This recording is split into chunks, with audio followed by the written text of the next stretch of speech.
Selamat sejahtera dan juga selamat pagi kepada semua. So, hari ini saya akan membentangkan tentang elemen-elemen yang penting untuk memastikan komunikasi yang berjaya.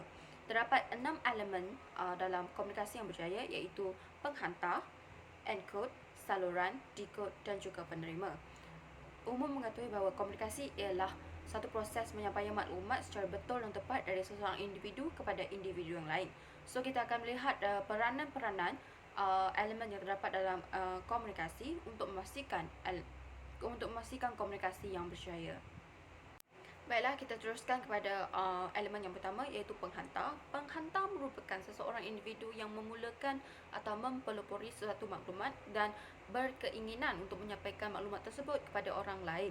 Untuk memastikan komunikasi yang berjaya, penghantar memainkan peranan penting, iaitu penghantar perlu mengetahui apakah yang ingin disampaikan, iaitu poin yang penting yang ingin disampaikan, dan juga cara yang terbaik yang perlu digunakan untuk menyampaikan maklumat agar penerima dapat menerima dengan baik dan jelas akan apa yang ingin disampaikan oleh penghantar. Seterusnya, elemen yang kedua ialah encode. Encode ialah proses penterjemahan maklumat yang disampaikan oleh penghantar, sama ada melalui bahasa, simbol ataupun gerakan tubuh, bahasa tubuh. Sebagai contohnya, bahasa tubuh yang digunakan mengangguk, iaitu untuk mempersetujui ataupun boleh menerima maklumat tersebut.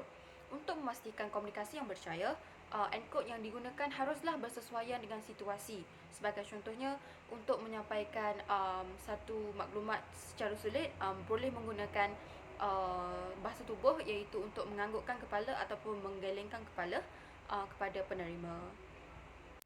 Baiklah, kita teruskan kepada poin yang ketiga, iaitu saluran. Saluran merupakan perantaraan yang digunakan untuk proses komunikasi. Antara contoh saluran yang boleh digunakan ialah secara lisan, secara penulisan ataupun secara gerak tubuh.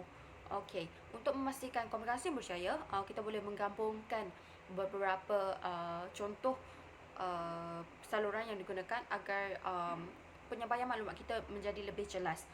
Sebagai contoh, kita semasa kita memberi arahan, kita boleh menulis arahan kita di atas whiteboard, ataupun kita juga boleh sambil menerangkan apa yang telah ditulis oleh kita. So, penyampaian terbahagi kepada dua, iaitu lisan dan juga secara penulisan. Seterusnya, proses yang keempat, iaitu proses decode. Decode ialah proses menterjemah maklumat yang diberikan daripada penghantar. Hal ini untuk memastikan agar penerima dapat memahami apa yang disampaikan oleh penerima dan juga mampu bertindak balas kepada arahan ataupun maklumat yang diberikan oleh penghantar.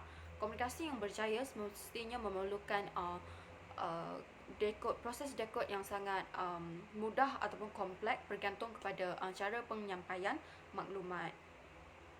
Baiklah, proses atau elemen yang kelima, iaitu penerima. Penerima merupakan individu yang menerima maklumat daripada penghantar dan seterusnya dapat memahami maklumat tersebut dan dapat bertindak balas ke atas arahan yang diberi ataupun maklumat yang disampaikan oleh penghantar.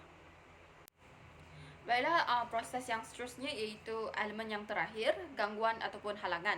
Gangguan dan halangan akan terjadi semasa proses komunikasi dan seterusnya akan menyebabkan salah tafsir ataupun salah faham maklumat daripada penghantar kepada penerima.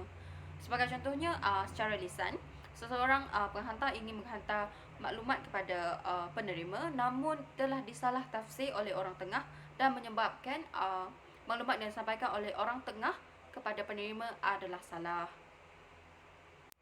Baiklah, secara konklusinya, komunikasi yang berkesan amat diperlukan oleh semua individu, khususnya guru di sekolah. Hal ini kerana guru merupakan penghantar utama untuk menyampaikan maklumat kepada pelajarnya.